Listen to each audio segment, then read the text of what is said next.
여러분 안녕하세요. 서평 쓰는 남자입니다. 신앙과 관련한 고민을 나누는 두 번째 시간. 오늘은 교회를 다니지 않는 분들도 또 교회를 다니는 분들도 다 나름대로 상당히 불편해하는 기독교의 주장 중 하나인 기독교는 왜 모든 사람을 싸잡아서 죄인이라고 하는 걸까에 대해서 좀 생각해 보겠습니다. 우선 기독교가 이렇게 주장하는 것에 대해서 상당히 많은 사람이 불편해한다는 점을 인정할 필요가 있습니다. 교회에 전혀 다닌 적이 없으신 분들은 특히나 법에 저촉되는 행위 안 하고 항상 상식적으로 살려고 노력하시는 분들에게는 기독교의 이 주장이 당연히 너무나 불편합니다. 딱히 죄 지은 적 없는데 왜 굳이 내가 스스로를 죄인이라고 불러야 하는 종교 모임에 가서 불편한 마음을 애써 억누르면서 견뎌야 하나는 생각을 가지신 분들이 의외로 많습니다. 그런가 하면 교회에 오래 다니신 분들의 경우 모든 사람이 죄인이다라는 얘기를 교회 안에서 너무나 자주 들었기 때문에 일단 교회에 안 다니시는 분들보다는 그런 얘기에 대해서 심리적 저항감이 좀 덜하긴 합니다만, 인간은 모두 남에게 드러내고 싶지 않은 숨기고 싶은 어두운 면을 다 가지고 살아가기 때문에, 또 특히 하나님이라는 심판자, 전지전능하시고 내 모든 일거수일투족을 다 알고 있으신 감시자와의 관계에서 내 감추고 싶은 면이 이미 그분에게 모두 다 드러나고 까발려지고 있다는 것은 나의 자존감을 상당히 떨어뜨립니다. 그래서 많은 분들이 교회에 다니면서도 죄에 대한 얘기를 굳이 듣고 싶어 하지는 않는 것이 현실입니다. 가능하면 하나님은 우리를 사랑하시고 모든 것들을 용서하신다라는 얘기만을 듣고 싶어 하는 것도 바로 이 때문이지요. 요는 교회에 다니지 않는 사람들이나 교회에 다니는 사람들이나 죄를 지적하는 것이 자기 비하로 연결되는 것 같다는 느낌을 받기 때문에 굳이 듣고 싶어 하지 않는다는 공통점이 있는 것 같습니다. 누가 자기 이미지가 자기 스스로가 생각하는 것보다 훨씬 더 깎여나가는 얘기를 듣고 좋아하겠습니까? 하지만 기독교에서 모든 인간을 죄인이라고 말하는 까닭은 단지 사람들이 작은 규칙이든 큰 규칙이든 어겼기 때문만은 아닙니다. 물론 그런 부분도 어느 정도 있긴 합니다만, 만약 규칙을 어기는 게 죄의 전부라면 일반적으로 보면 법 없이도 살 수 있는 사람들, 상식적인 분들은 앞서 얘기했듯이 나는 죄인이 아닌데 왜 나를 죄인이라고 부르냐고 항변할 합당한 권리가 있을 겁니다. 또한 기독교에서 모든 인간을 죄인이라고 말하는 까닭은 모든 사람들이 스스로 자기 비하를 경험하게 하기 위함도 아닙니다. 현대 정신분석의 아버지인 지그문트 프로이드 같은 사람은 이렇게 말하기도 했습니다.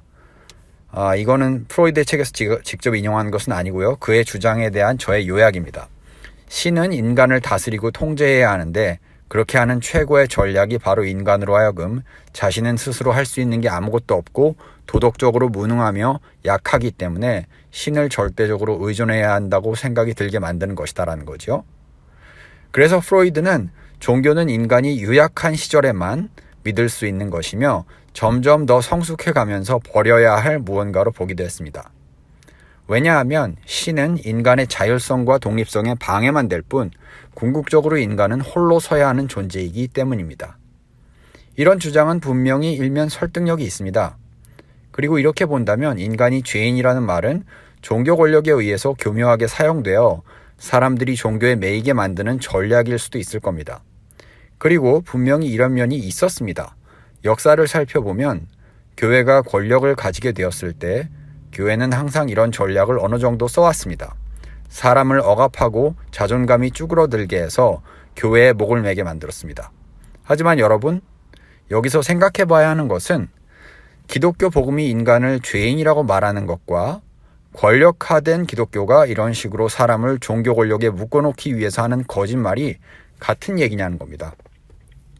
저는 그렇지 않다고 생각하고요. 왜 그렇지 않은지 설명해 보도록 하겠습니다. 우선 기독교 복음에서 말하는 죄는 행위가 아닙니다. 그러므로 어떤 행위를 했느냐 하지 않았느냐, 어떤 규칙을 지켰느냐 지키지 않았느냐는 적어도 기독교 복음에서는 누군가가 죄인인지 그렇지 않은지를 판단하는 기준이 될 수 없습니다. 오히려 기독교 복음에서 죄라고 부르는 실제 리얼리티는 관계의 문제입니다. 기독교 복음에서는 인간이 원래 맺고 있었던 하나님과의 관계가 끊어지게 된 상태를 죄라고 부릅니다. 그렇기 때문에 적어도 기독교의 입장에서 모든 사람을 죄인이라고 부르는 것은 타당합니다. 기독교의 입장에서는 말이죠. 하나님과의 관계가 끊어지지 않은 사람은 이 세상에 존재하지 않기 때문입니다. 하지만 보이지 않는 하나님과의 관계가 끊어졌는지 그렇지 않은지 누가 보고 판단할 수 있을까요? 기독교에서는 모든 인간이 하나님과의 관계가 끊어졌다는 가장 강력한 증거로 자기 중심성을 제시합니다. 물론 모든 다른 종교나 철학 또한 자기 중심성이 문제라는 것을 지적하기는 합니다만 기독교만큼 인간 존재가 가진 문제의 핵심이 자기 중심성이라는 것을 강조하는 종교나 철학은 없습니다. 불교의 경우 인간 존재의 가장 큰 문제를 고통이라고 보고요. 이슬람교의 경우 인간 존재의 근본적인 문제가 신을 모르는 무지라고 가르칩니다. 같은 견지에서 신의 본질을 사랑이라고 가르치는 종교 또한 기독교밖에 없습니다. 요한일서 4장 16절은 이렇게 말합니다. 우리는 하나님이 우리를 사랑하시는 그 사랑을 알고 믿고 있습니다. 참으로 하나님은 사랑이십니다. 그러므로 기독교에서 모든 인간을 죄인이라고 말하는 까닭은 사랑이신 하나님과의 관계가 끊어진 인간이 이제 그 근본적 지향성이 자기중심성으로 치우치게 되었다는 것을 가리킵니다. 디모데후서 3장 2절에서 5절은 사람의 이런 상태에 대해서 다음과 같이 말합니다. 그때에는 사람들이 자기를 사랑하고 돈을 사랑하며 뽐내고 교만하고 하나님을 모독하고 부모에게 순종하지 않을 것입니다. 그들은 감사할 줄도 모르고 거룩하지도 않으며 사랑이 없고 용서하지 않고 남을 헐뜯고 자제하지 못하며 사납고 선한 것을 싫어하고 배반하고 조급하며 거만하고 하나님보다 쾌락을 더 사랑하고 겉으로는 신앙심이 있는 듯이 보이지만 그 능력은 거부할 것입니다. 여러분, 기독교는 결코 이런 행위 자체를 죄라고 말하는 것이 아닙니다. 만약 그랬다면 이런 행위들을 하지 않는 사람은 죄인이 아니게 되니까요. 예를 들면 부모님께 잘 순종하는 사람은 죄인이 아니라고 말할 권리가 생깁니다. 하지만 디모데후서 3장은 단지 행위의 문제를 죄라고 보는 대신 하나님을 떠난 인간이 모든 것을 자기중심적인 관점에서 바라보고 자기중심적으로 생각하고 행동하며 말하다 보니 다른 사람과 갈등이 생기고 시기와 질투가 그래서 생기며 서로 말로 그리고 실제로 죽이게 되고 국가적으로는 서로 전쟁을 하게 되고 하는 이 모든 겉으로 드러난 현상의 이면에 인간의 뿌리 깊은 자기중심성이 있다는 얘기를 하는 것입니다. 이렇게 보면 기독교에서 말하는 인간이 죄인이라는 말이 좀 더 분명하게 이해가 되실 것 같습니다. 그러므로 기독교에서 인간을 죄인이라고 할 때 그 얘기가 종교 권력이 사람들로 하여금 종교에 묶여 지내게 하기 위해서 꾸며낸 얘기는 적어도 아니라는 것은 확실히 알 수 있습니다. 하지만 그럼에도 불구하고 여전히 해결되지 않는 부분이 있지요.